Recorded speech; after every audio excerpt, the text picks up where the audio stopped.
In a small, quiet town nestled deep in the woods, there was a legend about an abandoned house at the edge of the forest. People said it was haunted, but nobody knew for sure.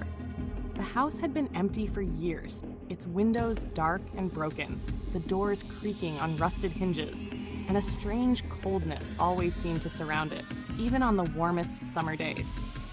One night, a curious teenager named Lily decided to prove the rumors wrong. She brought a flashlight and her camera, determined to explore the house and share her findings online. As she walked through the forest toward the house, an uneasy feeling settled over her. The trees seemed to grow denser, and a strange mist began to rise from the ground.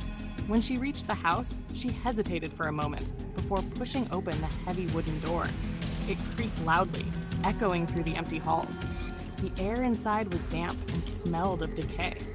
She shined her flashlight around, revealing peeling wallpaper and furniture covered in dust.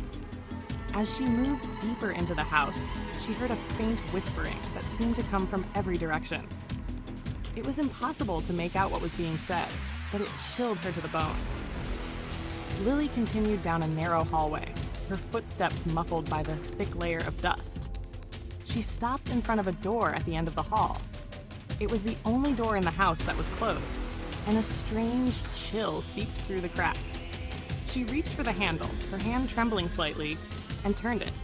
The door swung open to reveal a small room with a single chair placed in the center. On the chair sat a ragged doll with stitched eyes and a crooked smile, its dress torn and dirty. As Lily approached, the flashlight flickered, casting strange shadows across the room.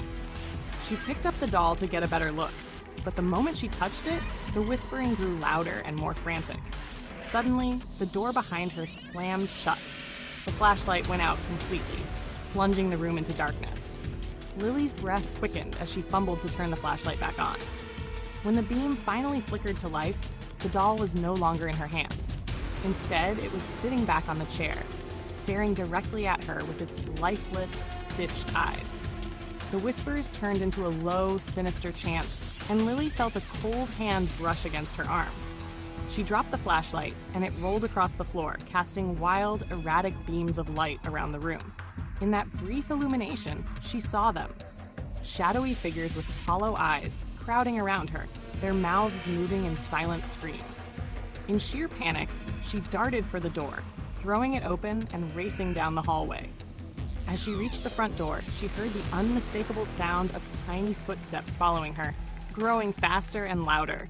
She burst out of the house and sprinted through the woods, the footsteps right on her heels, until she finally reached the road. Lily glanced back at the house, now just a silhouette in the darkness. The footsteps stopped, and the whispers faded into the night.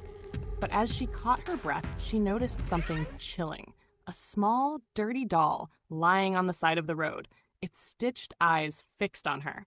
She ran home and never spoke of that night again, but every now and then she would hear faint whispers coming from the shadows of her room, growing louder whenever the doll appeared, no matter how many times she tried to get rid of it.